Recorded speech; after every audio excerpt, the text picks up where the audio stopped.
Hello everyone, आप लोगों का फिर से स्वागत है। और हम लोग इलेक्ट्रोस्टैटिक्स कर रहे थे और इलेक्ट्रोस्टैटिक्स में लास्ट क्लास तक हम लोगों ने जो किया था, आई थिंक डाइपोल ख़त्म कर चुके थे और हम लोग गॉस लॉ में कदम रख चुके थे। तो गॉस लॉ में बेसिकली थोड़ा बहुत हम लोग ये जान चुके थे कि एरिया एक वेक्टर है और एक मैथमेटिकल डिफिनीशन पे भी हम लोग अंतिम में पहुँचे थे कि अगर हमको फ्लक्स कैलकुलेट करना है तो फ्लक्स बेसिकली अगर हम थ्योरेटिकल मीनिंग की बात करें तो काउंटिंग है। किसका काउंटिंग है सर? तो जितने फील्ड लाइंस पास कर रहे हैं उनको उनकी गिनती है बेसिकली। तो गिनती है तो सर ऐसे बैठ करके एक एक पकड़ के गिनेंगे क्या? नहीं गिनेंगे सर।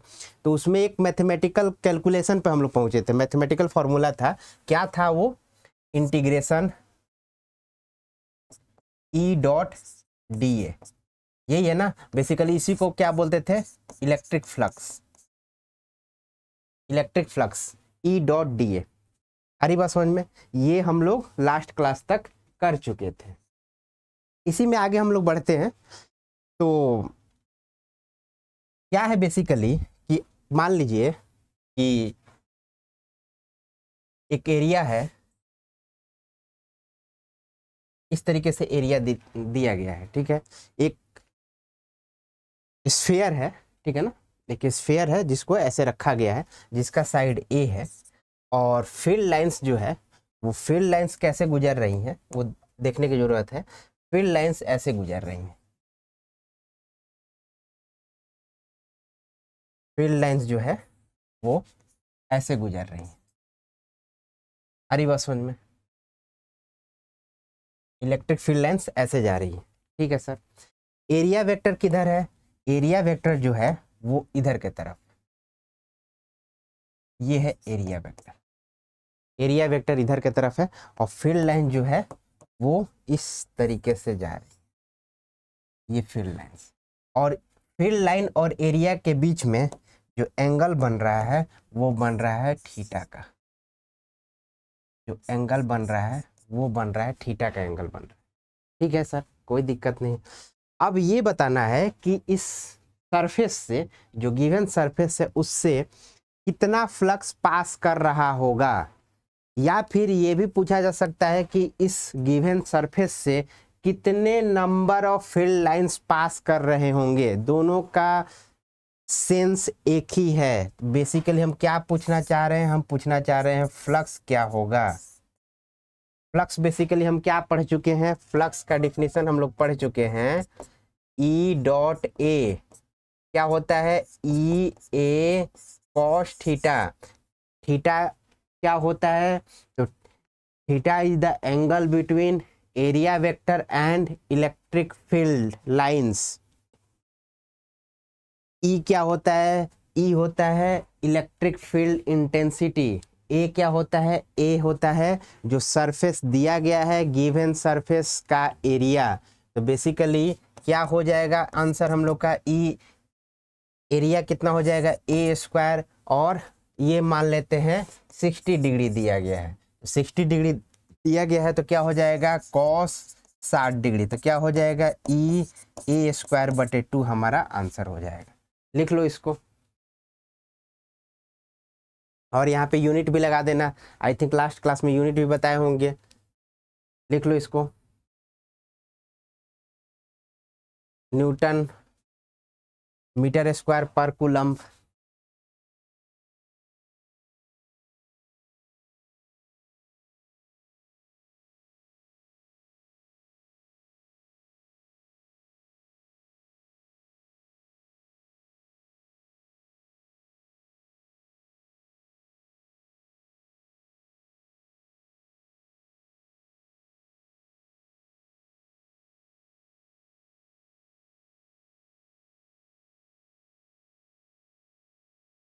चलो आगे बढ़ते हैं, एक और सवाल करो। इसमें बेसिकली क्या दिया गया है?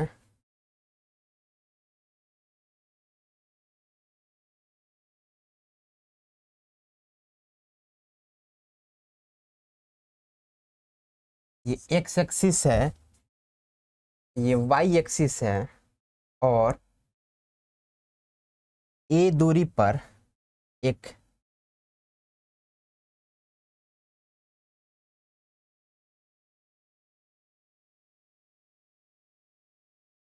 क्यूब रखे हुए हैं, अरे बात समझ में, ए दूरी पर एक क्यूब रखे हुए हैं, ये हम मान लेते हैं एल दूरी मान लेते हैं, एल दूरी पर एक क्यूब रखे हुए हैं जिसका साइड है, जिसका साइड ए है, जिसका साइड ए है, और इलेक्ट्रिक फील्ड दिया गया है ई नॉट एक्स आई कैप, ये इलेक्ट्रिक फील्ड के बारे में दिया गया है। अब ये पूछा जा रहा है कि इस क्यूब से flux, total flux through cube, क्या पूछा जा रहा है, टोटल फ्लक्स थ्रू क्यूब कितना होगा ये बताना है। बताओ कैसे करोगे। सबसे पहले ये बताओ कि इलेक्ट्रिक फील्ड का डायरेक्शन किधर है। तो सर इलेक्ट्रिक फील्ड का डायरेक्शन एक्स के तरफ है, आई कैप दिया गया है ना, तो पॉजिटिव एक्स के तरफ इलेक्ट्रिक फील्ड जा रहा है। ठीक है, आ रही बात समझ में। अब ये बताओ कि इस क्यूब में कितने सरफेसेज हैं। तो सर इस क्यूब में टोटल 6 सरफेस हैं। तो क्या हम लिख सकते हैं flux through cube, flux through cube बराबर flux 1 plus flux 2 plus flux 3 plus flux 4 plus flux 5 plus flux 6। अब ये चीज बताओ कितने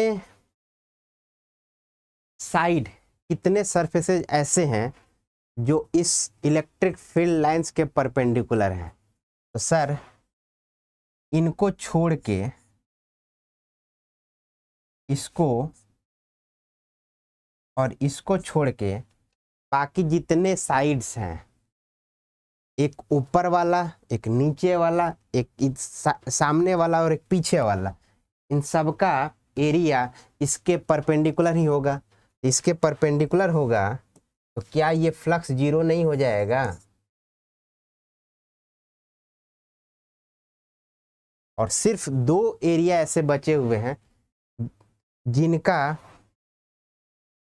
एरिया का डायरेक्शन इलेक्ट्रिक फील्ड से परपेंडिकुलर नहीं है, यानी कि ये वाला एरिया, ये वाला जो एरिया है वो इधर के तरफ है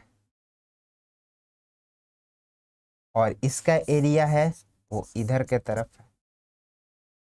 तो एक चीज ये बताओ कि इससे कितना फ्लक्स पास कर रहा होगा, इससे कितना फ्लक्स पास कर रहा होगा। तो यहाँ पे इलेक्ट्रिक फील्ड कितना है, यहाँ पे इलेक्ट्रिक फील्ड कितना है, इलेक्ट्रिक फील्ड है ई नॉट, ई नॉट एक्स कितना है L, E not into L, और एरिया क्या है ए स्क्वायर।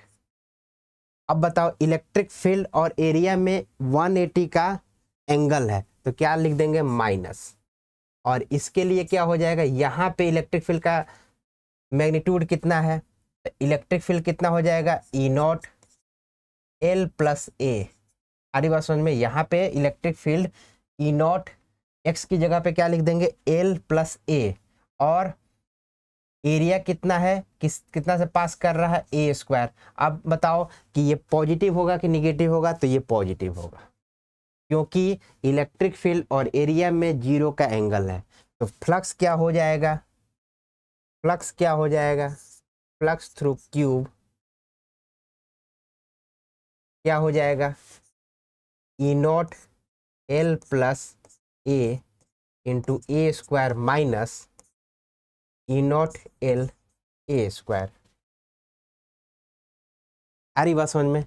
अब इसको ओपन हम करेंगे तो क्या हो जाएगा E naught L A square, ये तो कट जाएगा और क्या बचेगा ई नॉट ए क्यूब। ये हमारा आंसर हो, देखो तो क्या यही आ रहा है। अगर हम इसको सिंप्लीफाई करें तो क्या आएगा, इसके साथ अंदर जाएगा तो क्या आ जाएगा E naught L A square, जो इससे कट रहा होगा, और फिर इसके साथ जाएगा तो क्या आ जाएगा ई नॉट ए क्यूब, और वही हमारा आंसर हो जाएगा। लिख लो इसको, ये बेसिकली क्या है, इतना फ्लक्स इस क्यूब से पास हो रहा होगा, और बाकी सब के कारण, इसके कारण क्या होगा, एरिया वेक्टर ऐसे है, इसके कारण क्या है, एरिया वेक्टर ऐसे है, इसके कारण क्या है, बाहर है एरिया वेक्टर, यानी परपेंडिकुलर है। तो सारे के कारण अगर area vector if area vector perpendicular to electric field that implies flux zero, ये कॉन्सेप्ट भी लिख लेना। अगर एरिया वेक्टर इलेक्ट्रिक फील्ड के परपेंडिकुलर है तो उस सरफेस से फ्लक्स जीरो होगा।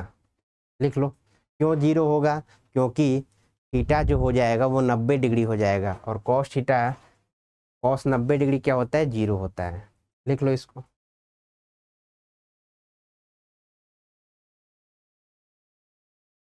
चलो अगला देखते हैं। इस बार क्या क्वेश्चन है, इस बार ये है कि एक स्फेयर दिया गया है, एक स्फेयर दिया गया है, ठीक है, हॉलो स्फेयर है,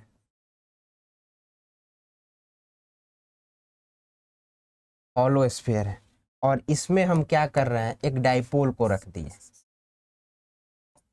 और पूछा जा रहा है कि इस स्फेयर से, डाइपोल को कहीं भी रख दिए हैं, ऐसा नहीं है कि इसके सेंटर पे ही रखें, और स्फेयर जो आर रेडियस का है उससे कितना फ्लक्स पास कर रहा होगा, flux through sphere.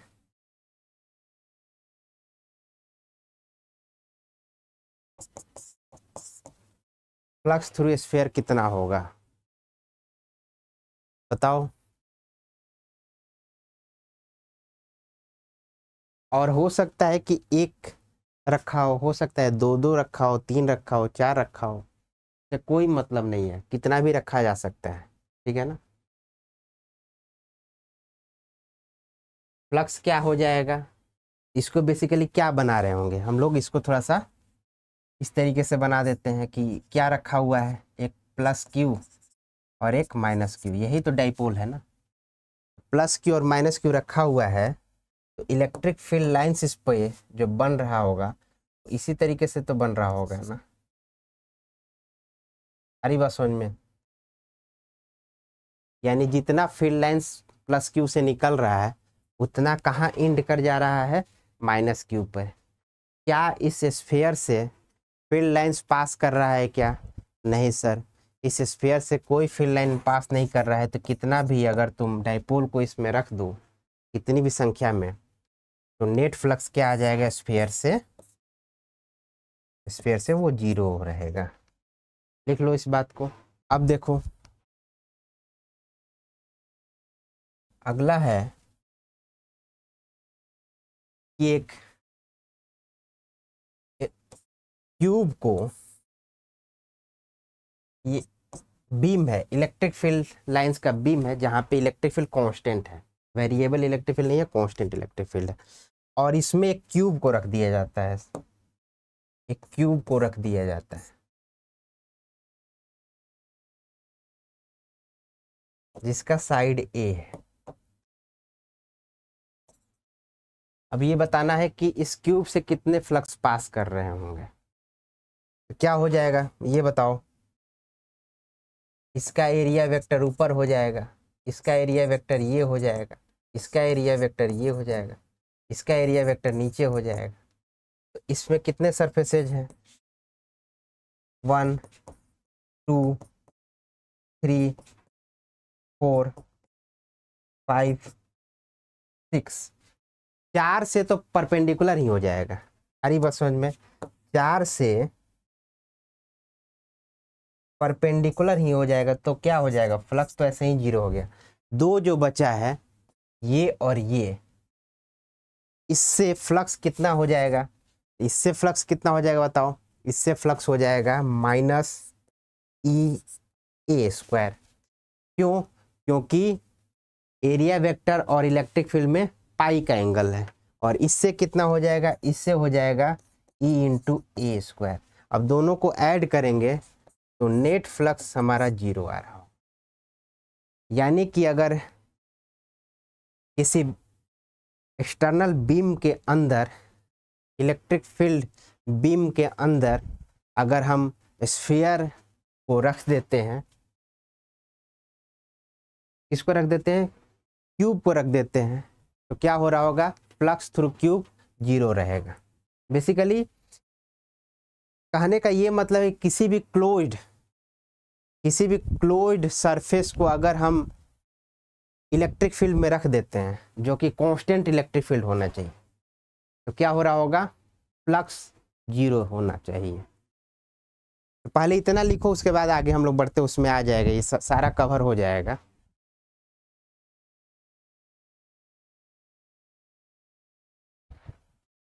I think लिख लिए होगे।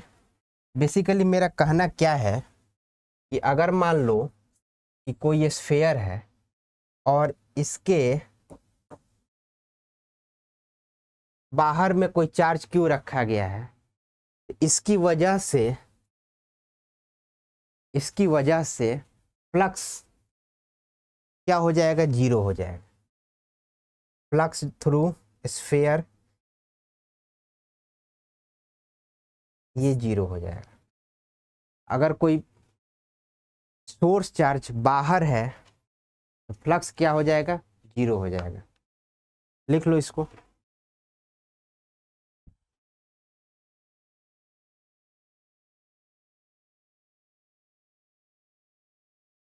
अब ये कैसा भी फिगर हो सकता है, ठीक है ना, तो क्या लिख लोगे,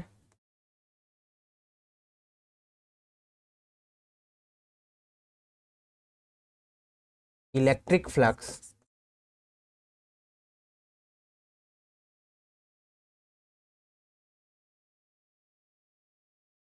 through closed surfaces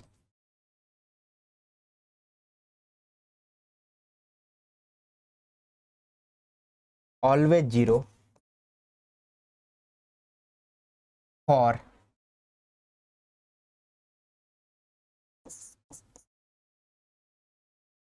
external source charge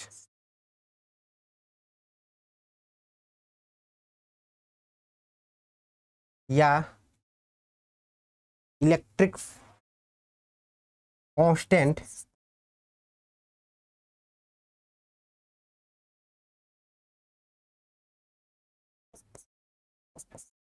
electric field lines.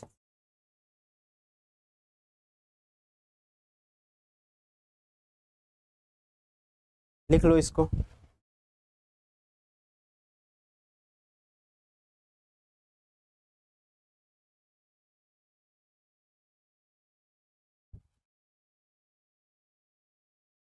अब देखो, इसको फील के लिए थोड़ा सा और हम समझने की कोशिश करते हैं।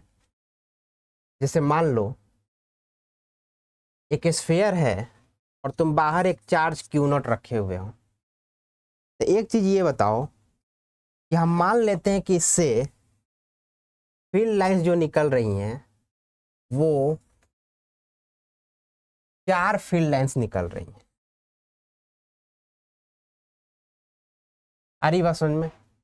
4 फील्ड लाइंस हम मान ले रहे हैं इससे जो निकल रही हैं, या 5 मान लो, 5 फील्ड लाइन जो निकल रही हैं, जो इससे पास करके जा रही हैं। ठीक है सर। अब एक चीज ये बताओ कि जो फील्ड लाइंस इसके अंदर घुस रही हैं, जो फील्ड लाइंस इसके अंदर जा रही हैं, उनकी संख्या कितनी है? उनकी संख्या 5 है। और इससे निकलने वाले की संख्या कितनी है? तो जितनी अंदर जा रही होंगी उतनी ही तो निकल रही होंगी ना। ऐसा तो नहीं है ना कि अंदर जा रही है और अपने आप कोई ऐसा अदृश्य ताकत है जो फील्ड लाइंस को घटा बढ़ा दे रहा हो। ऐसा नहीं हो रहा होगा सर। जितनी फील्ड लाइंस अंदर जा रही हैं उतनी फील्ड लाइंस बाहर भी निकल रही हैं। अगर हम एक चीज ये बोलें कि जितनी फील्ड लाइंस अंदर जा रही हैं उसको बाइफरकेट करना है ताकि ये पहचाना जा सके कि वो फील्ड लाइंस अंदर वाली है कि बाहर निकलने वाली है। हम ये बोल दें कि जो फील्ड लाइंस अंदर जा रही हैं उसको तुम निगेटिव से शो करो, तो ऑब्वियस है कि जो फील्ड लाइंस बाहर निकल रही होंगी उसको पॉजिटिव से लेना होगा। तो ये बताओ फ्लक्स, अगर हम टोटल फ्लक्स की बात करें तो फील्ड लाइंस क्या हो जाएगा, फ्लक्स अंदर जाने वाली प्लस जो फ्लक्स है बाहर निकलने वाली। ये बताओ कि अंदर जाने वाली फ्लक्स का मतलब हुआ कि फील्ड लाइंस की संख्या बता दो विथ साइन। तो क्या लिख रहे होगे, यहाँ पे कितनी अंदर जा रही हैं, 1 2 3 4 5, 5 अंदर जा रही हैं। तो इसको माइनस के साथ पुट लिखा गया हो तो हमको इससे अंदाजा ये लग सकता है कि जो अंदर जाने वाली रेखाएं हैं, जो अंदर जाने वाले लाइंस हैं वो 5 की संख्या में है, और जो बाहर जाने वाली लाइंस हैं वो है +5 की संख्या में। इस +5 और -5 से हम डिस्टिंग्विश कर पा रहे हैं कि वो फील्ड लाइंस कौन सी हैं। ये पहचाना जा पा रहा है कि वो फील्ड लाइंस का काम क्या है, अंदर आने वाली कि बाहर जाने वाली। केवल नंबर बताने से तुम ये बाइफरकेट नहीं कर पाओगे, तुम ये डिस्टिंग्विश नहीं कर पाओगे, तुम डिफ्रेंशिएट नहीं कर पाओगे कि वो कौन सी फील्ड लाइंस हैं। तो इसीलिए हम एक कन्वेंशन बना रहे हैं जिसमें अगर आने वाली रेखाओं को हम माइनस के साथ बोल रहे हैं तो जाने वाली रेखाओं को हम प्लस के साथ बोल रहे हैं। आ रही बात समझ में। तो ये बताओ कि इससे फ्लक्स कितना टोटल फ्लक्स कितना हो जाएगा। तो सर इससे टोटल फ्लक्स 0 हो गया। और जो हम थ्योरी भी पढ़ रहे थे कि electric flux through closed surfaces always 0 for external source charge या constant electric field lines, constant external electric field lines. आ रही बात समझ में। एक्सटर्नल इलेक्ट्रिक फील्ड लाइंस लिख लो इसको, यानी कि जो हम पढ़े हैं वो बहुत सही पढ़ रहे हैं हम। चलो अब हम लोग उस स्तर पे आ चुके हैं जहां पे हम लोग गॉस लॉ को समझ सकते हैं। तो हम लोग आगे बढ़ते हैं गॉस लॉ की तरफ। क्या है heading, Gauss law. According to Gauss law basically हम लोग फ्लक्स निकाल रहे होंगे, और फ्लक्स का जो डिफिनीशन गॉस के थ्रू दिया गया है वो ये है, Q एनक्लोज्ड बटे एप्सिलॉन नॉट। ये स्टेटमेंट है। आ रही बात समझ में। और ये गॉस, ये फ्लक्स होना चाहिए, ये क्लोज्ड सरफेसेज के लिए दिया गया है। तो इसको और किस तरीके से लिखा जा सकता है, फ्लक्स को क्या लिख सकते हैं, इंटीग्रेशन E डॉट dA, और क्लोज सरफेसेज के लिए है तो क्या लगा देंगे, इस तरीके से बना देते हैं। इसका मतलब होता है क्लोज सरफेसेज। तो क्या हो जाएगा, समेशन ऑफ Q एनक्लोज्ड बटे एप्सिलॉन नॉट। ये है बेसिकली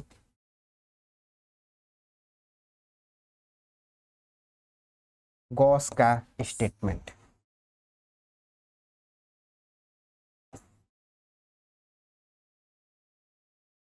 और यहाँ पे इलेक्ट्रिक फील्ड जो है वो सबकी वजह से होगा। यहाँ पे जो चार्जेज लेंगे वो अंदर और बाहर दोनों लेंगे। सर यहाँ पे एक क्लोज सरफेस की जरूरत है, यहाँ पे क्या क्या चीज़ों की जरूरत है, तो क्लोज सरफेस होना चाहिए। तो क्लोज सरफेस होना चाहिए तो कुछ चार्जेज बाहर भी हो सकते हैं, कुछ चार्जेज अंदर भी हो सकते हैं। आ रही बात समझ में। तो इलेक्ट्रिक फील्ड जो होना चाहिए वो सबकी वजह से होना चाहिए। तो बेसिकली हम कर क्या रहे हैं, हम एक गॉसियन सरफेस डिजाइन कर रहे हैं, और गॉसियन सरफेस किसी भी आकार का हो सकता है। वो गॉसियन सरफेस 3D होना चाहिए और क्लोज्ड होना चाहिए। जैसे मान लो ये गॉसियन सरफेस हम ले लिए, कोई भी गॉसियन सरफेस किसी भी डिजाइन का तुम ले सकते हो, और ऑब्वियस है कि कुछ चार्जेज इसके अंदर होंगे, Q1, Q2, Q3, Q4, Q5, Q6, Q7। अरे बस समझ में, साइन के साथ होंगे, कुछ पॉजिटिव होंगे कुछ निगेटिव होंगे। और हम कर क्या रहे हैं कि हम इस सरफेस पे, सरफेस की बात है तो सरफेस पे चलना शुरू करते हैं, और हर एक पॉइंट पे हम कवर कर रहे हैं। और हमारे हाथों में एक पेन और एक पन्ना है जिस पे हम उस जगह पे क्या लिख रहे हैं, हम उस जगह पर E.DA की वैल्यू लिख रहे हैं। क्या लिख रहे हैं? E.DA, यानी इलेक्ट्रिक फील्ड। जैसे मान लो कि इस जगह पर हम पहुंचे और इस जगह पे इलेक्ट्रिक फील्ड इधर है और इलेक्ट्रिक फील्ड कुछ है, और एरिया DA वेक्टर इधर है और एंगल है थीटा, तो हम बेसिकली वहाँ पे नोट कर लिए E.DA। तो हर एक पॉइंट पे, जो कि करोड़ों अरबों पॉइंट है, उससे हम लोग गुजर रहे हैं और हर एक पॉइंट का E.DA हम लोग लिख रहे हैं। और लिखने के बाद हम क्या कर रहे हैं, उसको E.DA लिखने के बाद हम क्या कर रहे हैं, उसको ऐड कर दे रहे हैं। E.DA हर एक पॉइंट का हम लिख लिए और बेसिकली अंत में जा कर के हम सबको ऐड कर दे रहे हैं। तो ऐड करने को ही इंटीग्रेशन बोलते हैं। अरे बस समझ में, तो सारे डेटा को, जितने भी करोड़ों अरबों डेटा हमको मिले हैं, सबको हम क्या कर रहे हैं, सम अप कर दे रहे हैं। तो सम करने के बाद हमको जो फाइनल रिजल्ट मिल रहा होगा वो बेसिकली Q(in/ε0) हमको मिल रहा होगा। बेसिकली यही गॉस का स्टेटमेंट है। अरे बस समझ में। अब यहाँ पे जो इलेक्ट्रिक फील्ड हम हर एक पॉइंट पे कंसीडर कर रहे हैं, हर एक पॉइंट पे जो हमको इलेक्ट्रिक फील्ड मिल रहा है, वो सब की वजह से है। Electric field due to all the charges. यहाँ पे क्या है, electric field due to all the charges whether inside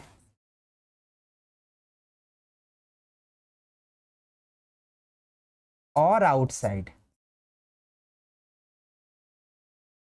यानी कि जो हमको इलेक्ट्रिक फील्ड हर एक पॉइंट पे मिल रहा होगा, जो डेटा हम कलेक्ट कर रहे होंगे उस समय पे, वो इलेक्ट्रिक फील्ड में हम भेदभाव नहीं कर रहे हैं कि कौन सा, हम resultant electric field note down कर रहे हैं। यानी उस इलेक्ट्रिक फील्ड में बेसिकली सबका रोल होगा, जो अंदर है और जो बाहर है उनका। अब बेसिकली सम अप करने के बाद हमारे पास जो रिजल्ट आया, वो रिजल्ट आया Q(in/ε0), यानी कि जो चार्जेज उस गॉसियन सरफेस के अंदर हैं उनका अलजेब्राइक एडिशन डिवाइडेड बाई ε0। अरे बात समझ में। तो क्या आया हमको, बेसिकली Qin कितना आ गया होगा, तो Q1 plus Q2 plus Q3 plus Q7 बटे ε0, ये Qin आया होगा। यही है गॉस का स्टेटमेंट, लिख लो इसको। तो बेसिकली गॉस के स्टेटमेंट को बताने के लिए हम लोग ये बताते हैं कि तुम कैसा भी, किसी भी आकार का, किसी भी शेप का गॉसियन सरफेस ले रहे होगे, कोई दिक्कत नहीं है। लेकिन जब हम एक्चुअल डेरिवेशन पे उतरेंगे, जब एक्चुअल मैथमेटिक्स करने की बात आएगी, तो उस समय पर हम जो मन करे वैसा गॉसियन सरफेस जानबूझकर नहीं लेंगे। एक ऐसा गॉसियन सरफेस लेंगे जानबूझकर जो स्टैंडर्ड एरिया वाला हो, ताकि हमको कैलकुलेशन में सहूलियत हो सके। रैंडम कुछ भी आर्बिट्ररी शेप का हम लोग सरफेस, क्लोज सरफेस नहीं ले रहे होंगे। लेकिन ये गॉस लॉ जो स्टेटमेंट है वो सारे सरफेसेस के लिए वैलिड है, चाहे वो रैंडम किसी भी शेप का हो, किसी भी आर्बिट्ररी शेप का गॉसियन सरफेस हो। तो इसको क्या नाम बोलते हैं, इसको बोलते हैं Gaussian surface, fluid Gaussian surface, fluid Gaussian surface. तो लिख लो इसको, पहले ये लिख लो, उसके बाद से दूसरे स्लाइड को लिख लो। चलो ये लिख लो। तो आज बेसिकली हम लोग गॉस लॉ पे चर्चा कर रहे थे। गॉस लॉ का मैथमेटिकल जो एक्सप्रेशन होता है वो होता है क्लोज इंटीग्रल ई डॉट डी ए। बेसिकली यही तो फ्लक्स होता है ना।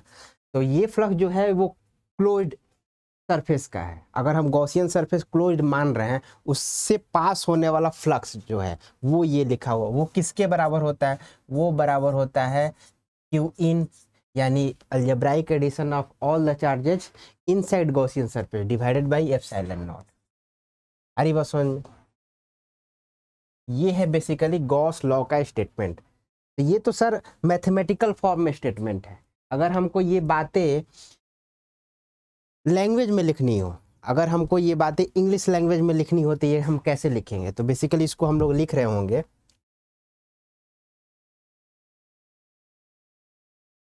Fluid surface integral of electric field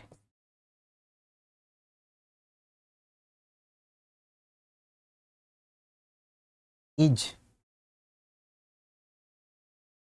equal to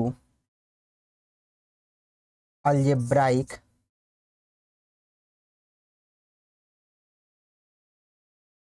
addition of all the charges inside Gaussian surface inside considered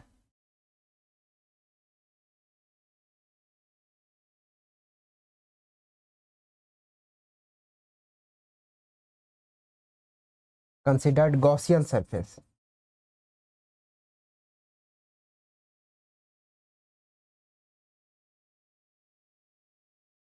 देख लो इसको,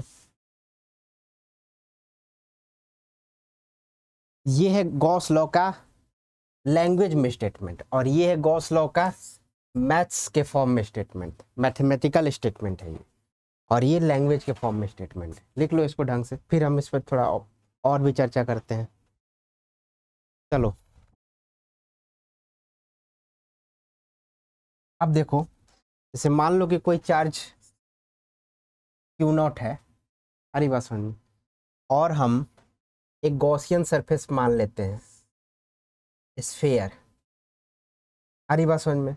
तो इससे टोटल फ्लक्स कितना निकल रहा होगा? तो इससे जो टोटल फ्लक्स निकल रहा होगा वो Q enclosed upon epsilon not, यही होता है ना फ्लक्स।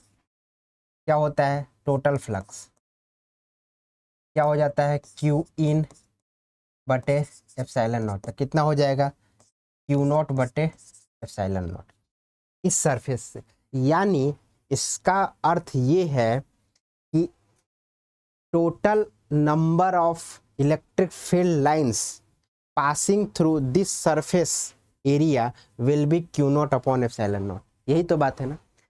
अगर हम यहाँ पे एक आर्बिट्ररी शेप का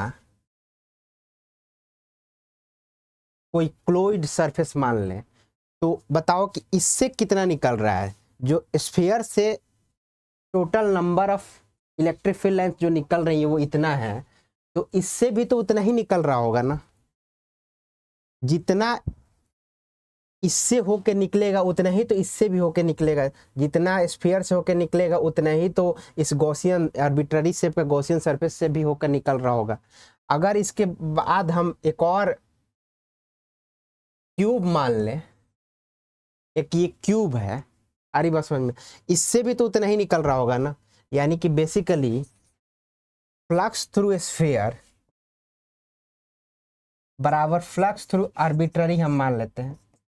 इस आर्बिट्ररी शेप का जो गॉसियन सरफेस हम माने हुए, उससे भी फ्लक्स सेम ही निकल रहा होगा, बराबर फ्लक्स थ्रू क्यूब, अरे बस समझ में। यानी कि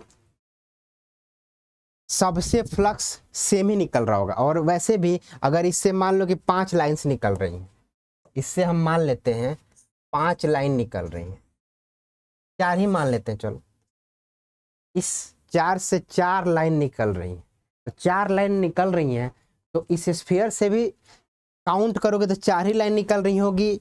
इस आर्बिट्ररी शेप के गॉसियन सरफेस से भी काउंट करोगे तो 4 ही निकल रही होगी। इस बड़े से क्यूब से काउंट करोगे तो भी तुमको 4 ही इलेक्ट्रिक फील्ड लाइंस निकलती हुई दिखाई देगी। तो इसका मतलब ये हुआ कि फ्लक्स तीनों 3D फिगर से, तीनों 3D ऑब्जेक्ट से जिसके अंदर क्यू नॉट चार्ज रखा हुआ है, तो फील्ड लाइंस की संख्या जो निकल रही है वो सेम ही होगी। तो वही बात हम यहाँ लिखे हुए हैं बस। और फ्लक्स बेसिकली क्या होता है, काउंट ऑफ फील्ड लाइंस। उसका मतलब मोटा मोटी मतलब यही तो होता है कि जितने फील्ड लाइंस निकले उनको आप काउंट कर लीजिए। तो जो काउंटिंग आपका है वही फ्लक्स बताता है, और उसका मैथमेटिकल रिप्रेजेंटेशन ये है। यानी तीनों से फ्लक्स सेम ही निकल रहा होगा, वो कितने के बराबर होगा, क्यू नॉट बटे एप्सिलॉन नॉट। यही हम बात बोलना चाह रहे हैं, तो इस बात को नोट डाउन कर लो। अब देखो, जैसे मान लो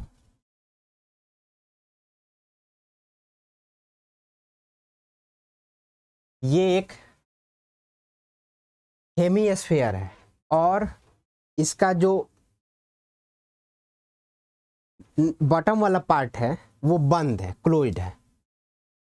ये भी क्लोइड है लेकिन ये ओपन है। आ रही बात समझ में?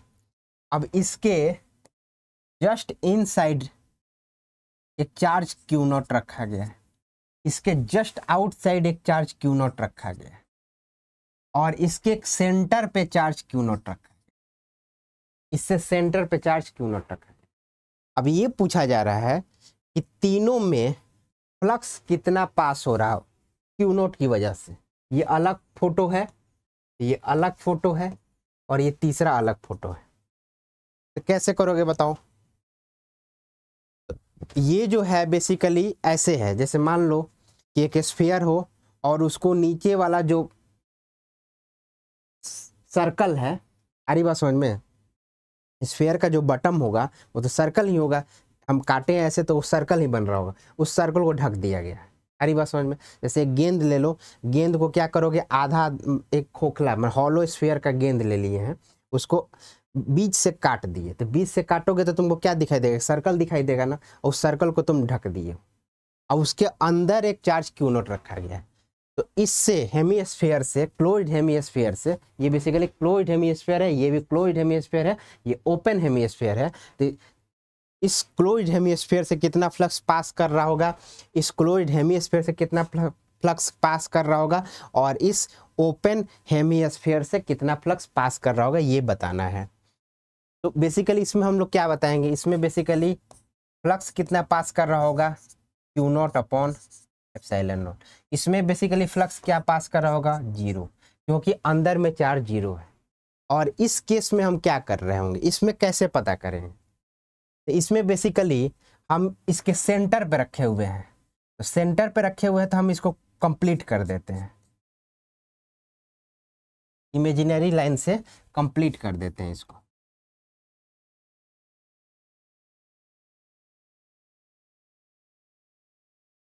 अब ये बताओ कि जब ये कंप्लीट होगा तो जितना इसके सेंटर पर रखा गया है, तो जितना फील्ड लाइंस इससे निकल रहा होगा उसका आधा, क्योंकि सिमेट्रिकली बट रहा होगा ना, तो उसका आधा इससे जा रहा होगा, उसका आधा इससे जा रहा होगा। आ रही बात समझ में? तो क्या हो जाएगा, जो फ्लक्स निकल रहा होगा इस कंप्लीट स्फीयर से वो हो जाएगा क्यू नॉट बटे एप्सिलॉन नॉट। आ रही बात समझ में? अगर हम उसको कंप्लीट एक स्फीयर मान लें और उसके सेंटर पे कोई चार्ज रखा गया है, तो जो फ्लक्स निकल रहा होगा कंप्लीट स्फीयर से वो Q not upon epsilon not है, और उसके बेसिकली सेंटर पे रखा गया है, तो जो भी इलेक्ट्रिक फील्ड लाइंस है वो बिना बायसनेस के हर एक डायरेक्शन में इक्वल ही निकल रहे होंगे। तो ये बताओ कि जितना आधा इससे निकल रहा है तो आधा इससे भी तो निकल रहा होगा। अगर आधे स्फीयर से फील्ड लाइंस आधा निकल रहा है तो अरे बस समझ में, तो जो दाहिना वाला है उससे भी तो आधा ही निकल रहा होगा ना, क्योंकि सेंटर पे रखा गया। अगर इधर उधर रखा गया रहता तो बेसिकली क्या हो जाता है, बाइसनेस हो जाती कि इससे ज़्यादा हो रहा होगा उससे कम हो रहा होगा। तो इसके सेंटर पे रखा गया है, तो स्फीयर से जो फील्ड लाइंस निकल रही होंगी वो सिमेट्रिकली इक्वल प्रोपोर्शन में निकल रही होंगी, यही बोलना चाह रहा हूं मैं। तो इक्वल प्रोपोर्शन में फील्ड लाइंस निकल रही होंगी, तो जितनी फील्ड लाइंस है इससे अगर 10 फील्ड लाइंस निकल रही हैं, हम एज्यूम कर लेते हैं कि इससे 10 फील्ड लाइंस निकल रही हैं, तो नीचे वाले यानी आधे से 5 निकल रही होंगी और ऊपर वाले आधे से 5 निकल रही होंगी, यानी कि टोटल फील्ड लाइंस अगर Q0 अपॉन एप्सिलॉन नॉट है तो ऊपर वाले से कितना निकल रही होंगी, आधा। तो ये हो जाएगा फ्लक्स हाफ से। अरे बात समझ में, तो ये हमारा फाइनल रिजल्ट आ जाएगा, लिख लो इसको। चलो अगला देख लेते हैं हम लोग। जैसे मान लो कि कोई फ्लूइड स्फीयर है और इसमें चार्जेज हम दिए हुए हैं +5 coulomb, -3 coulomb, +2 coulomb, +6 coulomb, -9 coulomb. ये चार्जेज इस तरीके से रखे हुए, ये गॉसियन सरफेस है। तो ये पूछा जा रहा है कि इस गॉसियन सरफेस से फ्लक्स कितना निकल रहा होगा। Flux passing through given close surface, मान लो flux passing through given close surface कितना होगा। तो बेसिकली हम लोग क्या पढ़े हैं, फ्लक्स क्या होता है, Q इन बटे एप्सिलॉन नॉट है तो है ना। Q इन कितना होता है, तो Q in is the basically algebraic addition of all the inside charges. तो इनसाइड चार्जेज कितने हैं उनको जोड़ दो, क्योंकि चार्जेस स्केलर होते हैं तो सीधा सीधे जोड़ दो इनके साइन के साथ। तो क्या हो जाएगा, +5 +2 -3 बटे एप्सिलॉन नॉट। तो कितना हो जाएगा, 8, और ये कितना हो जाएगा, 7, और 7 में से 3 गया 4, यानी कि 4 बटे एप्सिलॉन नॉट। इतना फ्लक्स पास कर रहा होगा, लिख लो इसको। इस फ्लूइड सरफेस से 4 अपॉन एप्सिलॉन नॉट, ये बेसिकली क्या आया, number of field lines passing through this given closed surface area. लिख लो इसको।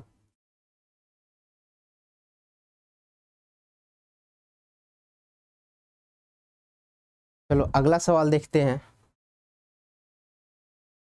अगला सवाल ये है,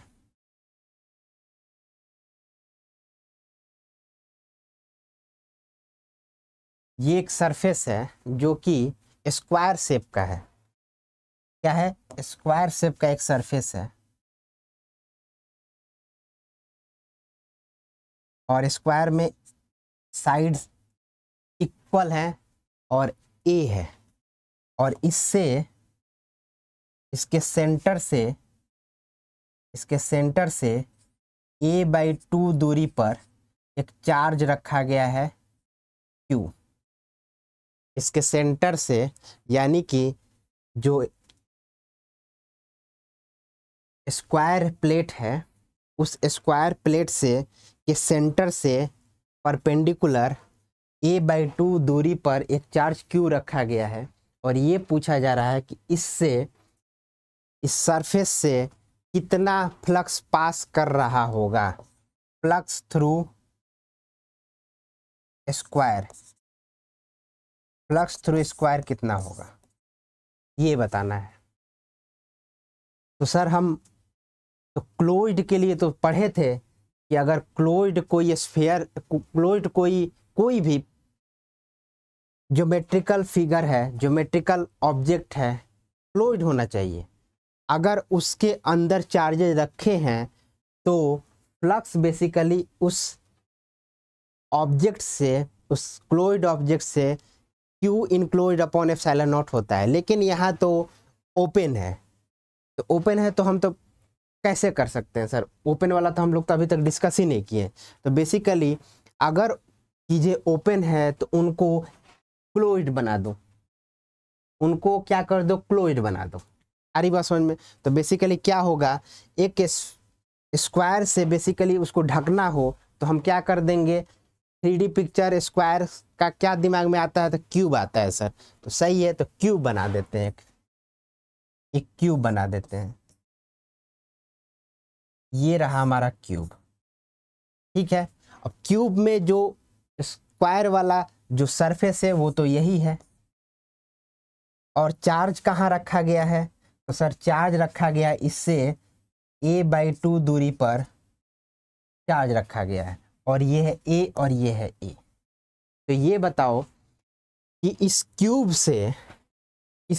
से कितना फील्ड लाइंस पास कर रहा होगा। तो सर इस क्यूब से फील्ड लाइन जो पास कर रहा होगा वो क्यू बटे एप्सिलॉन नॉट है, क्योंकि अंदर वाला चार्ज सिर्फ क्यू है, तो अंदर वाला चार्ज बटे एप्सिलॉन नॉट आप बताए थे लिखते हैं हम लोग, तो अंदर वाला चार्ज लिख दिए क्यू और उसको डिवाइड कर दिए एप्सिलॉन नॉट से। ये basically total number of field lines आ गया हमारे पास, जो कि इस क्यूब से मिलके पास कर रहा है। और ये क्यूब हम जानबूझ के तैयार किए हैं ताकि हम लोग गॉस लॉ को बैठा पाए, इसमें फिट करा पाए, ठीक है ना। अब ये बताओ कि इसके सेंटर पे रखा गया है चार्ज, देखो a/2 है ना, तो इसका क्यूब का सेंटर ही तो हो गया। तो अगर किसी भी ज्योमेट्रिकल ऑब्जेक्ट के सेंटर पे कोई भी चार्ज रखा गया हो तो बायसनेस नहीं होती है, वो बेसिकली किसी भी साइड से कोई भेदभाव नहीं करता है। अरे बात समझ में? इसका मतलब ये हुआ कि फील्ड लाइंस जो गिवन चार्ज से निकल रही होंगी वो बिना पक्षपात किए हुए सारे सरफेसेस से इक्वल प्रोपोर्शन से पास कर रही होंगी। अरे बात समझ में? अगर इससे 12 फील्ड लाइंस निकल रही हैं तो साइड्स कितने हैं सर? तो साइड है 1 2 3 4 5 6 साइड हैं, तो एक साइड से 2 फील्ड लाइंस निकल रही होंगी। आ रही बात समझ में? यानी कि बेसिकली क्या किए हैं सर, अगर इस क्यू से 12 फील्ड लाइंस निकल रही हैं, क्या है 12 फील्ड लाइंस टोटल निकल रही हैं, तो एक साइड से कितनी फील्ड लाइंस निकल रही होंगी? तो एक साइड से निकल रही होंगी 12/6 कर दिए हैं, 12/6 कर दिए। इससे क्या आपको मिल गया कि एक सरफेस से फील्ड लाइंस ये निकल रही है। तो अब ये बताओ कि 12 की जगह पे क्यू बटे एप्सिलॉन नॉट है, तो फ्लक्स थ्रू इससे कितना फ्लक्स निकल जाएगा? इससे फ्लक्स निकल जाएगा क्यू बटे एप्सिलॉन नॉट इंटू 1/6। लिख लो इसको। चलो अगला देखते हैं हम लोग। अगला ये है कि एक क्यूब है,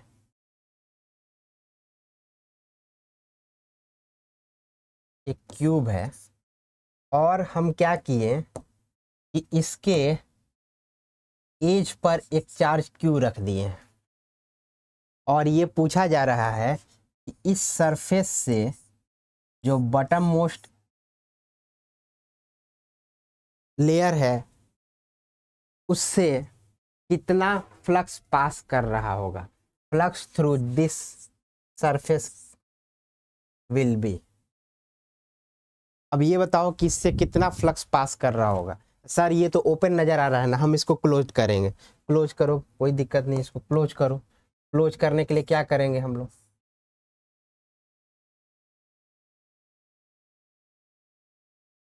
अरे बात समझ में? इसको क्लोज करने के लिए 2 आगे 2 पीछे, और क्या कर रहे होंगे हम लोग?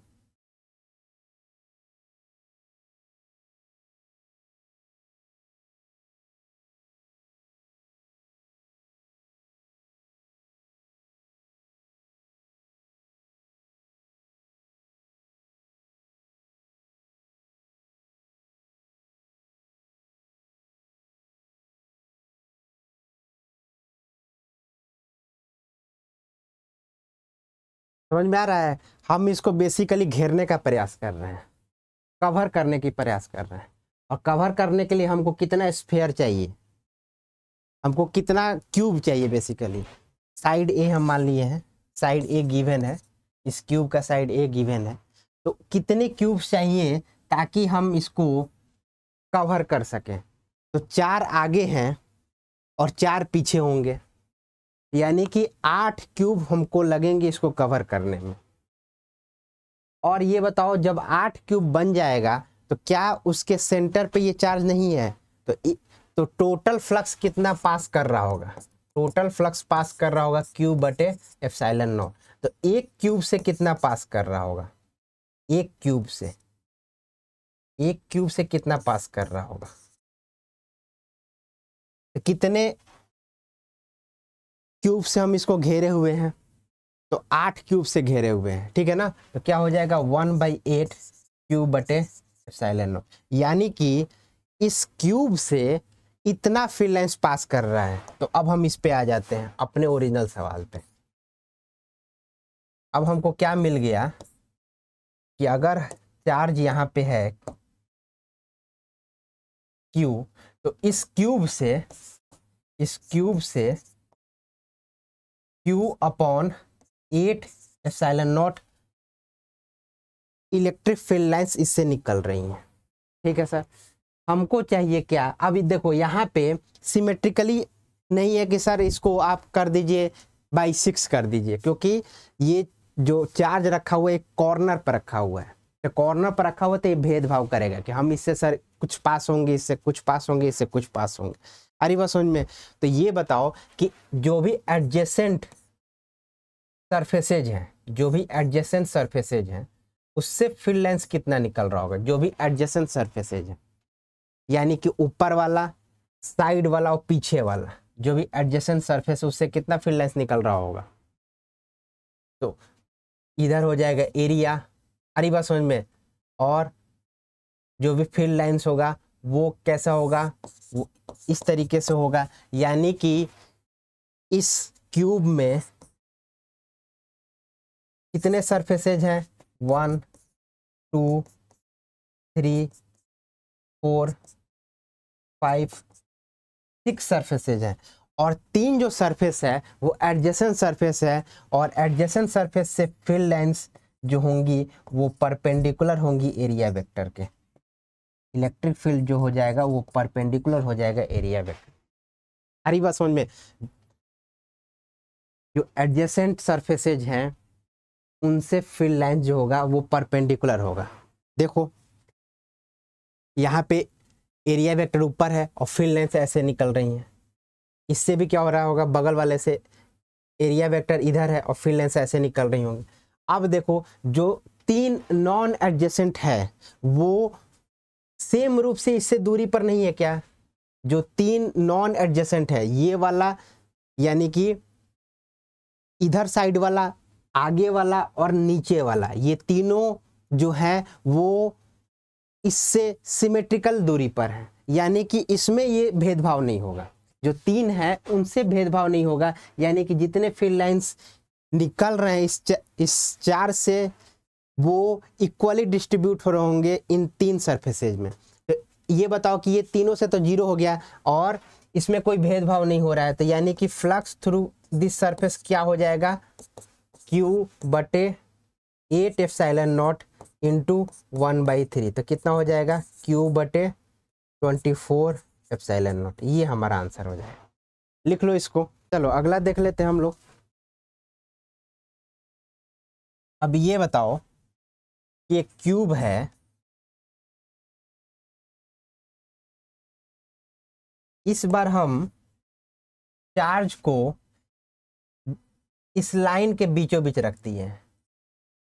अब ये पूछा जा रहा है कि इस क्यूब से कितना फ्लक्स पास हो रहा होगा, इस क्यूब से कितना फ्लक्स पास हो रहा होगा। फ्लक्स थ्रू क्यूब बता देना है सिर्फ।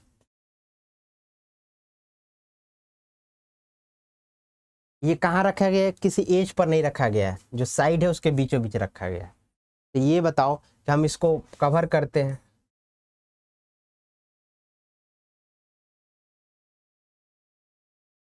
तो कवर करने के लिए कितना हमको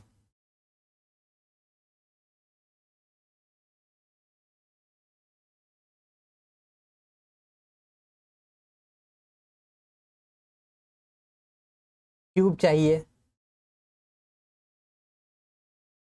कवर करने के लिए कितना क्यूब चाहिए, इसको हमको कवर करना है, तो हमको क्यूब चाहिए 1 2 3 4, 4 क्यूब चाहिए हमको। और ये बताओ इन चारों क्यूब के सेंटर पे ये नहीं है, इन चारों क्यूब के सेंटर पे है, तो चारों क्यूब से बिना किसी भेदभाव के फील्ड लाइंस पास कर रही होंगी। यानी अगर इससे फील्ड लाइंस 12 निकल रही है तो क्या हो रहा होगा, 4 4 4 4। अरे बात समझ में, फील्ड लाइंस अगर 12 निकल रही है तो बेसिकली क्या हो रहा होगा, डिवाइड हो रहा होगा 4 से, ठीक है ना, 4 से डिवाइड हो रहा होगा तो कितना, अगर 16 निकल रही है तो 4 4 4 4, अगर 12 निकल रही है तो कितना हो जाएगा, 3 3 3 3। यानी बिना भेदभाव के फील्ड लाइंस चारों स्फीयर से निकल रही होंगी सेम प्रोपोर्शन में। यही हमको मेरा कहने का यही तात्पर्य था। यानी कि अगर हमको एक से निकालना है, टोटल से निकालना है तो क्या हो जाएगा, क्यू बटे एप्सिलॉन नॉट, और एक क्यूब से निकालना है तो क्या हो जाएगा, क्यू बटे एप्सिलॉन नॉट। टोटल का कितना हिस्सा हम कर दे, तो 1/4 कर देते हैं। सारी बात समझ में, लिख लो इसको। यानी 1/4 नंबर ऑफ फील्ड लाइंस क्या हो जाएगा, किसी एक क्यूब से बिना भेदभाव के, बिना किसी बायसनेस के निकल रही होंगी। लिख लो इसको। अब देखो, जो प्रीवियस क्लास था उसमें एक क्वेश्चन तुम लोग को दिए हुए थे कि एक स्फीयर था, उसमें हम डाइपोल दे दिए थे कि स्फीयर के अंदर, हॉलो स्फीयर के अंदर डाइपोल दिए हुए थे, और हम पूछे थे कि इस स्फीयर से कितना फील्ड लाइंस पास कर रहा होगा, यानी कि flux through sphere from given dipole inside it. तो क्या हम बताए थे, 0 हो रहा था। क्यों 0 हो रहा था, कि जितना फील्ड लाइंस अगर पॉजिटिव से निकल रही है उतना इसमें खत्म हो जा रही है निगेटिव पर। अब हम गॉस लॉ की हेल्प से क्या हम इसको कर सकते हैं, तो सर ये जो बना हुआ है डाइपोल, बेसिकली ये क्या ही होगा, ये ऐसे ही तो होगा, प्लस क्यू इधर हो रहा होगा, माइनस क्यू ये होगा। अरे बात समझ में, जो डाइपोल दिए गए हैं उसका रियल पिक्चर तो यही होगा। तो फ्लक्स क्या हो रहा होगा, क्यू इन बटे एप्सिलॉन नॉट। अब बताओ कि इनसाइड चार्जेज कितने होंगे, तो इनसाइड चार्जेज को सम करो, सम करने पर बेसिकली हमको क्या आ रहा होगा, प्लस क्यू माइनस क्यू बटे एप्सिलॉन नॉट। तो क्या हो रहा होगा, 0 बटे एप्सिलॉन नॉट बराबर 0। तो देख रहे हो ना, गॉस लॉ के हेल्प से भी इस डाइपोल के कारण फ्लक्स जो है वो 0 आ रहा है। अरे बस समझ में, तो इसको भी लिख लो। अगर एक दिया हुआ हो या फिर एक से ज़्यादा डाइपोल दिए हों, उससे कोई फर्क नहीं पड़ने वाला है, क्योंकि जब हम चार्ज का समेशन ले रहे होंगे तो बेसिकली 0 ही हो जा रहा होगा। तो हमेशा फ्लक्स जो रहेगा डाइपोल की वजह से, कितने भी डाइपोल दिए गए हैं, और वो डाइपोल सिमेट्रिकली रखा हो चाहे ना रखा हो, उसके सेंटर पर रखा हो चाहे ना रखा हो। आ रही बात समझ में, कोई ये जरूरी नहीं है कि उसके सेंटर पे ही रखा हो, कहीं पे भी रखा हो सकता है। तो उसकी वजह से जो फ्लक्स होगा उस क्लोज सरफेस से वो कितना हो रहा होगा, वो 0 हो रहा होगा, क्योंकि चार्ज 0 है। तो चार्ज 0 है तो फ्लक्स 0 है, सीधी सी बात है। लिख लो इसको। अब देखो, जो गॉस लॉ हम लोग पढ़ रहे हैं इसका कुछ यूज भी तो होना चाहिए। तो बेसिकली इलेक्ट्रिक फील्ड डिफाइंड करने में, इलेक्ट्रिक फील्ड इंटेंसिटी को फाइंड आउट करने में इस गॉस लॉ का यूज है। तो हम लोग अगला जो पढ़ेंगे वो रहेगा एप्लीकेशन ऑफ गॉस लॉ। क्या रहेगा, application of Gauss law. Application of Gauss law. तो पहला देख लेते हैं, electric field, electric field due two point charge. अब याद करो, किसी कोई पॉइंट चार्ज है Q, इससे R दूरी पर कोई पॉइंट है P। यहाँ पे इलेक्ट्रिक फील्ड बेसिकली क्या होता था, इलेक्ट्रिक फील्ड होता था KQ अपॉन R स्क्वायर। आ रही बात समझ में, KQ अपॉन R स्क्वायर। इसको हम लोग प्रूव कर रहे होंगे गॉस लॉ की हेल्प से। तो बेसिकली इसको हम लोग देखते हैं अब आगे। तो एक पॉइंट चार्ज हम कंसीडर करते हैं Q, इससे R दूरी पर हमको फील्ड चाहिए, कोई पॉइंट है P, यहाँ पे हमको इलेक्ट्रिक फील्ड चाहिए, इलेक्ट्रिक फील्ड चाहिए जो कि R दूरी पर है इस पॉइंट चार्ज से। तो हम सबसे पहली बात कि एक गॉसियन सरफेस लेंगे, और ये गॉसियन सरफेस आर्बिट्ररी नहीं होना चाहिए। इस बार हम जानबूझकर, क्योंकि गॉसियन सरफेस हम कुछ भी ले सकते हैं, गॉस लॉ को एक अप्लाई करना अलग बात है और हमको एक डिजायर्ड रिजल्ट पर पहुंचना एक अलग बात है। गॉस लॉ किसी भी फ्लूइड सरफेस के लिए वैलिड है, अरे बात समझ में, लेकिन हमको एक डिजायर्ड रिजल्ट तक पहुंचना है जो कि KQ/R² हमको पहले से पता है। तो उसके लिए हम लोग जो फ्लूइड सरफेस एज्यूम कर रहे होंगे वो इस तरीके से एज्यूम करेंगे ताकि जो कॉस थीटा का कोई लफड़ा ना बचे, यानी कि इंटीग्रल फ्लूइड इंटीग्रल E.dA जो हम लोग लिख रहे होंगे, तो इसमें बेसिकली क्या हम लिखते हैं, E.dA कॉस थीटा, यही तो लिख रहे होंगे ना।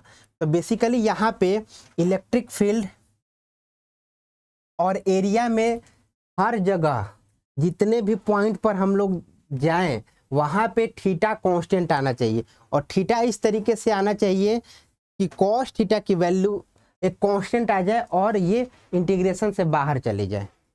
अरे बात समझ में। तो कैसा फिगर हम ले, तो सर एक स्फीयर आप ले लीजिए, क्या ले लीजिए, एक फ्लूइड स्फीयर ले लीजिए R रेडियस का,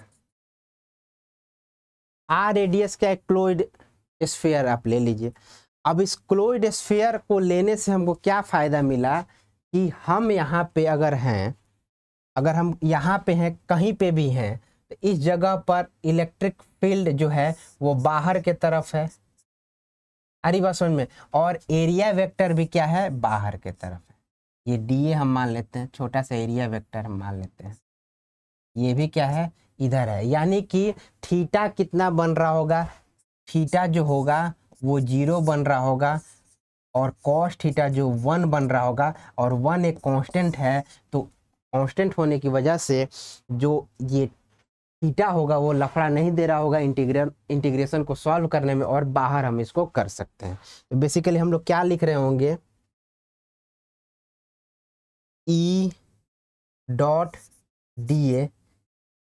फ्लूइड इंटीग्रल E.dA, यही तो फ्लक्स है ना, यही बेसिकली फ्लक्स है, अरे बात समझ में। और E.dA में इलेक्ट्रिक फील्ड हर जगह पर तो सेम ही रहेगा क्योंकि सेम दूरी है, तो इलेक्ट्रिक फील्ड क्या हो जाएगा, E.dA, और क्या हो जाएगा, cos theta, cos 90 degree, cos 0 degree लिख लेते हैं हम लोग, क्या लिख लेते हैं, कॉस 0 डिग्री, कॉस 0 डिग्री, और ये बाहर हम कर दिए इंटीग्रेशन से, और DA बराबर फ्लक्स क्या होता है बता दो, तो E.dA बराबर Q enclose upon epsilon not होता है ना, Q in upon epsilon not, तो Q इन कितना है, Q के बराबर है बटे एप्सिलॉन नॉट, ये हम बाहर कर दिए क्योंकि ये कांस्टेंट है, इलेक्ट्रिक फील्ड भी कांस्टेंट है, कॉस थीटा भी कांस्टेंट है, और सिर्फ इंटीग्रेशन हम कर रहे होंगे एरिया का इंटीग्रेशन। अब ये बताओ एरिया का इंटीग्रेशन क्या हो जाएगा, अगर हम स्फीयर माने तो स्फीयर के एरिया का इंटीग्रेशन क्या हो जाएगा, यानी कि टोटल सरफेस एरिया स्फीयर का कितना होता है, तो E cos 0 1 हो जाएगा, E, और एरिया को क्या लिख सकते हैं, 4πr², और यहाँ पे क्या लिख देंगे, Q बटे एप्सिलॉन नॉट, तो इलेक्ट्रिक फील्ड क्या हो जाएगा, 1/4πε0 Q बटे R², और 1/4πε0 को हम क्या मान लेते हैं, K, तो क्या हो जाएगा, KQ बटे R², और यही तो हम लोग निकाले थे ना, देखो यही तो हम लोग पढ़े थे, इलेक्ट्रिक फील्ड क्या होता है, KQ/R², और गॉस लॉ के हेल्प से भी क्या आया, इलेक्ट्रिक फील्ड KQ/R², तो लिख लो इसको। तो बेसिकली हम लोग गॉस लॉ की हेल्प से किसी पॉइंट चार्ज की वजह से R दूरी पर इलेक्ट्रिक फील्ड हम लोग निकाल चुके हैं। ये पहला एप्लीकेशन हुआ गॉस लॉ का। तो बेसिकली हम लोग जो भी एप्लीकेशन पढ़ेंगे गॉस लॉ का, उसमें गॉसियन सरफेस हमको मानना होगा, और उस गॉसियन सरफेस को थोड़ा सा होशियारी के साथ हम इस तरीके से जानबूझकर मान रहे होंगे ताकि इलेक्ट्रिक फील्ड कांस्टेंट आए हर जगह पर, और दूसरी बात इस थीटा का लफड़ा ना हो। इन दोनों की वजह से हम क्या हो रहे होंगे, इंटीग्रेशन को आसानी से हल कर पा रहे होंगे। अगर कुछ भी आर्बिट्ररी शेप का आप मान लीजिएगा तो वहाँ पे इंटीग्रेशन कर ही नहीं पाएंगे हम लोग, यानी कि हम लोग मैथमेटिक्स में ही फंसे रह जाएंगे। तो हम लोग जानबूझकर होशियारी से अपना थोड़ा सा स्किल लगा करके ऐसा गॉसियन सरफेस हम कंसीडर करें जहाँ पे इलेक्ट्रिक फील्ड कांस्टेंट रहे, आरी बात समझ में, और हर जगह पे इलेक्ट्रिक फील्ड कांस्टेंट मिले हमको। और दूसरी बात कि जो एरिया और इलेक्ट्रिक फील्ड में एंगल वेरिएबल ना हो, हर जगह पर एंगल कांस्टेंट रहे। अगर एंगल कांस्टेंट है तो कॉस थीटा इंटीग्रेशन से बाहर आ जाएगा, और सिंपली किसका हम लोग इंटीग्रेशन कर रहे होंगे, उस गिवन एरिया का। और बताओ कि अगर हम स्टैंडर्ड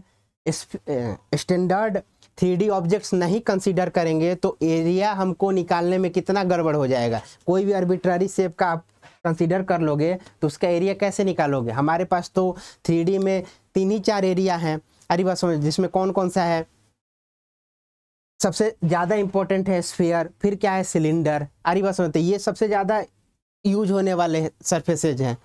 तो इन्हीं सरफेस को हम पहले से माइंड में रख के सवालों को सॉल्व करेंगे। क्या रहेगा हमारे दिमाग में, स्फीयर रहेगा, दूसरा क्या रहेगा, दूसरा रहेगा सिलेंडर, अरे बस में इसी में सब कुछ हम लोग कर लेंगे, उसमें ज़्यादा सरफेस के बारे में सोचने की ज़रूरत नहीं है। तो 2 ही चीज़ दिमाग में रखो, एक है स्फीयर और दूसरा है सिलेंडर। तो यहाँ पे हम लोग स्फीयर का यूज किए हुए हैं बस, अरे बस समझ में, लिख लो इसको।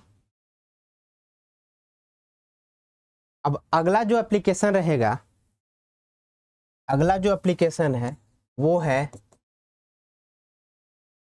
Electric field due to infinite charged wire.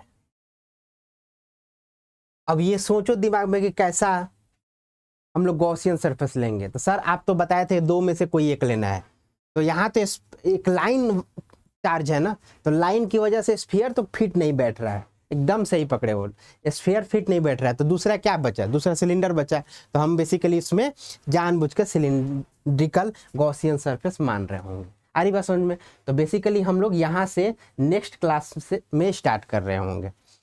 तो पढ़ते रहो और मिलते हैं हम लोग अगले वीडियो में, और वहाँ पे इससे हम लोग स्टार्ट कर रहे होंगे। इनफाइनाइट चार्ज की वजह से इलेक्ट्रिक फील्ड हम फाइंड आउट करेंगे गॉस लॉ के हेल्प से, ठीक है। Okay, thank you.